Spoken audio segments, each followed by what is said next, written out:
Welcome everyone to the 32nd edition of Master Mike's Wrestling Paradise. I'm your host, Master Mike Ambrose, and sorry I haven't been around as much. I've been busy doing other stuff with work and such, so haven't been up to stuff doing my shows. Although I have been watching wrestling, so that's good and stuff. We were busy with the holidays and stuff like that. I think the last time I talked about Super Bowl, sorry, that's all the month.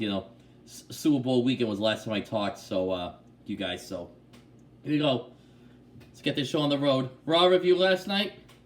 Obviously, the big highlight was AJ Styles challenge, doing his WrestleMania challenge, and AJ Styles accepting, and Edge attacking AJ Styles. So it looks like he's the heel in this. AJ Styles the babyface, Edge the heel, Styles the babyface, and should be a great match. No doubt about it. I think Edge obviously is great. He's a legend, and AJ Styles, is one of the best in the world. Just signed a 3-year deal, whatever, multi-year deal. He loves being in WWE, so let's all say that they should be WWE's thankful they got him. He's one of the best talents in the world. Probably been the best talent in the last 20 years, at least one of them. He's in the discussion. We also have Finn Balor winning the U.S. title. Another heel turn. Damian Priest turns heel at Finn Balor and cuts a promo, ripping on the fans, saying, I cut this, saying, now they love you, the way saying, they're giving you the respect that you should have gotten and all that, so he attacked Finn Balor afterwards, so we're getting Finn Balor and Priest at Mania, or, I don't know. Looks like that's what they're on the road to that. Also, the highlight of the show could be Alpha Academy. We got getting new shirt. Chad Gable's really becoming the breakout star this year, and good for him. I think he's one of the best. He's one of the most talented guys they got. Great athlete and could talk and could work. His shh, like telling people to shut up, keep quiet.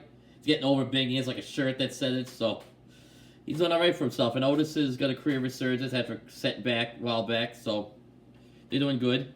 They lost a match to Kevin Owens and Seth Rollins because of the triple threat next week with them.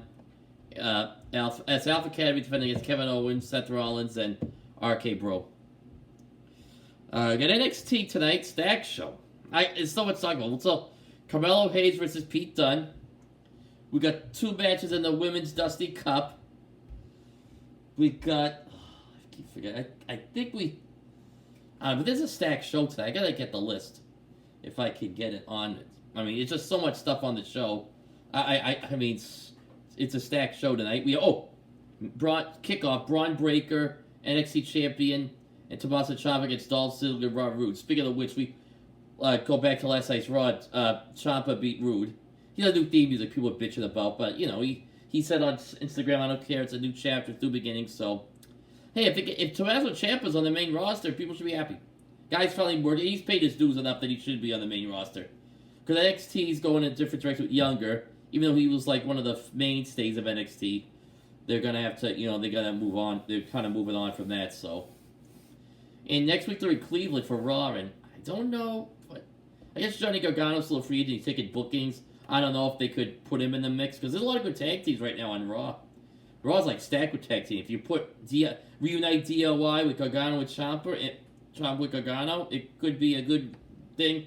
And probably the best thing for Gargano and Ciampa, could help him. Help the division and protect them from like how people perceive these guys like that would end up, because maybe they wouldn't be in the main event scene right away, but with a tag team, it kind of helps them out. Maybe Ciampa's going to do good on the main roster no matter what, but... So, it's good to see him getting time on Raw to a bigger audience. It's good. Also, New Japan Pro Wrestling turns 50 this week. I think today, around this time, so... They had a show on New Japan World. I don't have New Japan World. I'm debating getting it again. And they had a cool thing, a ceremony. They had Hiroshi Tanahashi, Kazuchika Okada, and 72-year-old Tatsumi Fujinami. And they're all like they're standing. It's actually kind of cool to see. And I believe Great Muta was there, so Ricky Shosu, a lot of legends from New Japan over the years were there, so good to see. One more news. If you've been watching TV lately, the last couple hours, in the last couple weeks, you kind of know, Major League Baseball's had a lockout going. And it looks like they're still locking out. They're going to, first 2 series of the season, they're locked out. They're not going to be like any games for like a couple days, like a week or so. So they're going to be canceled. They'd like to be backed by Jackie Robinson Day because it's the 75th anniversary of him coming into the league and breaking the color barrier. But as of right now, the league's in a lockout. Just one of the many problems that the National League, not National League, well, National League, part of Major League Baseball. Major League Baseball's just had issues over the years. The attendance, the ratings have dropped. The pace of play is issues. Now the money with the CBA, it's just been like a. I don't think this Rod Manfred's doing a good job. Oddly enough, they're right down in Jupiter where my uncle lives, and he told me that there were crews down there, people there, so now they got like camera crews out there. I mean, the league has been totally kind of botched. I don't want to say botched, it's just they're stuck in their ways. I mean, every sport's had made adjustments, but baseball's the only one that's still in the dark ages. Number one, they should either cut the games up or make the individual games shorter. Like, it's 9-inning games, and there's 162 games a season, 9 innings a game. They should either cut up to 7 innings, or cut the number of games of the full season. Because now they're talking about expand playoffs at, like, big 14 teams. You're going to be playing baseball all the way until November, like Thanksgiving. That makes no sense. And it'll be cold in some places. Like, if it's a Red Sox, they're going to be cold, or the Yankees. I mean, they're a popular team, but it's going to be cold weather then. I don't know. I think the whole league is flying to become a joke. I don't watch a lot of baseball anyway, so. But I just thought I'd bring it up because a lot of people that watch this, are fans of baseball. And there's a lot of fans of baseball out there. I probably like baseball if they shorten up the games or like just shorten the seasons a bit. You know, and if the Red Sox, because the Red Sox do good sometimes, but I just don't. Okay. And lowering the ticket price, I think, would be a good thing, but I won't. Fenway makes a lot of money and stuff, and that's the way that goes. They also own the Penguins, too. The Red Sox ownership group, Fenway Sports, they also own the Pittsburgh Penguins. It looks like next year, with the NHL Winter Classic at Boston, it's going to be Bruins and Penguins. That should go over real well with the Penguins coming to town.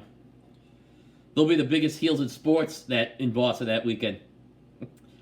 All right, I got to get going. Raw's coming on in less than an hour, so I'll be getting ready to watch that. I'm gonna be doing more shows lately, a few days, so maybe another one on Thursday and hopefully on the weekend and stuff. So I'll be back doing shows. Good to be back. Take care. Bye bye.